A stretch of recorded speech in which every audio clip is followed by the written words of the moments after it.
kaya dalam Matius 19 ayat 16 datang kepada Yesus dan berkata, "Guru, perbuatan baik apakah yang harus kuperbuat untuk memperoleh hidup yang kekal?" Ayat 17, jawab Yesus, "Apakah sebabnya engkau bertanya kepadaku tentang apa yang baik? Hanya satu yang baik. Tetapi jikalau engkau ingin masuk ke dalam hidup, turutilah segala perintah Allah." Ayat 18, kata orang itu kepadanya, "Perintah yang mana?" Kata Yesus, "Jangan membunuh, jangan berzina, jangan mencuri, jangan mengucapkan saksi dusta, hormatilah ayahmu dan ibumu, dan kasihilah sesamamu manusia seperti dirimu sendiri." Kata orang muda itu kepadanya, "Semuanya itu telah kuturuti, apalagi yang masih kurang?" Kata Yesus kepadanya, "Jikalau engkau hendak sempurna, pergilah, juallah segala milikmu, dan berikanlah itu kepada orang miskin. Maka engkau akan memperoleh harta di sorga, kemudian datanglah kemari dan ikutlah aku."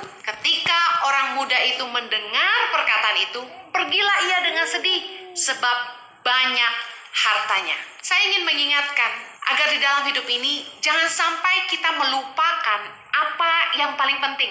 Bagi anak muda ini, ternyata yang paling penting adalah hartanya. Ketika dia datang kepada Yesus, dia ingin tahu bagaimana caranya dia bisa masuk surga dengan berbuat baik. Dia sudah lakukan semua hukum Allah, 10 perintah Allah. Banyak orang yang ketika mereka tahu banyak firman, mereka pikir mereka sudah hidup dalam ketaatan. Mereka layak mendapat bagian dalam kerajaan sorga. Tetapi Yesus yang paling tahu apa yang menjadi paling penting dalam hidup kita.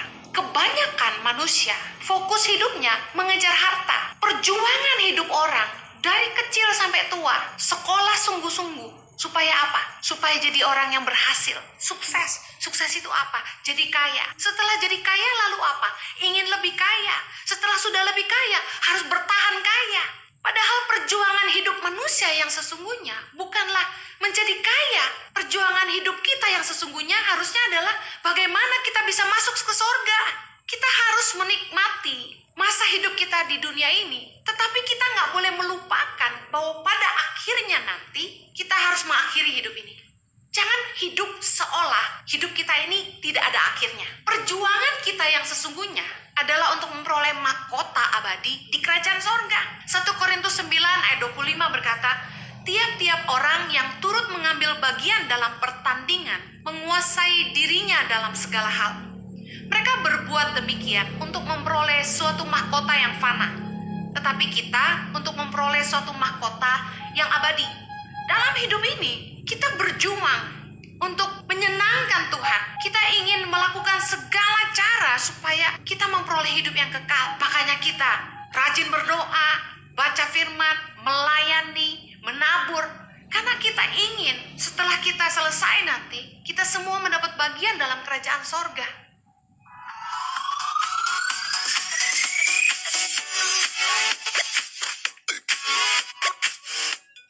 Jangan jadi orang yang haus pujian, jangan jadi orang yang haus pengakuan. Setiap kita berharga di mata Tuhan. Kalau kita tahu bahwa hidup kita berharga, dihargai atau tidak sama orang lain, tidak mengubah nilai kita. Kita adalah orang-orang yang dikasihi Tuhan. Bagi Anda yang ingin dihargai oleh orang lain, Anda ingin mengejar sebuah penghargaan, tahukah Anda bahwa fokus Anda harusnya bukanlah mengejar penghargaan, tapi memastikan bagaimana hidup Anda berharga, punya nilai. Semua orang ingin dihargai, tidak ada orang yang tidak ingin dihargai. Tapi kebanyakan orang tidak mau bayar harga, tapi maunya dapat penghargaan. Selalu ada harga untuk sebuah penghargaan. Ketika suatu hari nanti kita sudah tidak ada lagi, apakah banyak orang yang akan menangisi kepergian kita nanti? Karena itu akan menjadi sebuah tolak ukur seberapa berguna kita hidup, seberapa berdampak kita hidup di dunia ini. Don't live to impress, but live to impact. Jangan hidup itu hanya sekedar untuk tampak, tapi jadilah orang yang berdampak. Kalau Anda ingin dihargai oleh orang lain, Anda ingin dihargai oleh atasanmu, Anda ingin dihargai oleh orang-orang di sekelilingmu, jadilah orang yang berguna, jadilah orang yang berharga,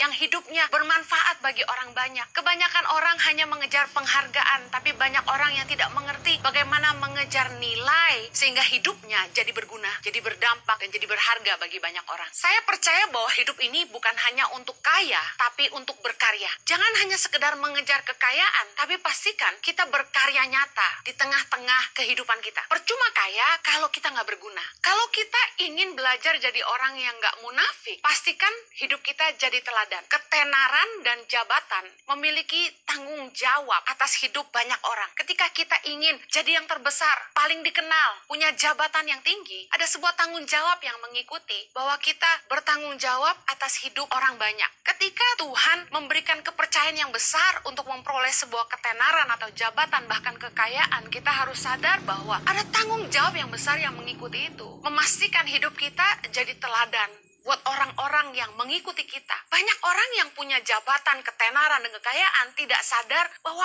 dia harus bisa dipercaya. Orang-orang yang dipercaya lebih, dituntut lebih. Banyak orang yang ingin dihargai, diberi gaji yang lebih, diberi posisi yang tinggi. Tapi banyak orang yang gak mau bayar harga untuk ada di posisi itu. Orang-orang yang digaji lebih akan dituntut lebih. Yesus mengecam orang Farisi karena kemunafikan mereka. Kenapa mereka munafik? Karena mereka mengajarkan tapi tidak melakukan. Pakailah pengaruhmu untuk hal-hal yang positif, karena suatu hari nanti setiap kita harus mempertanggungjawabkan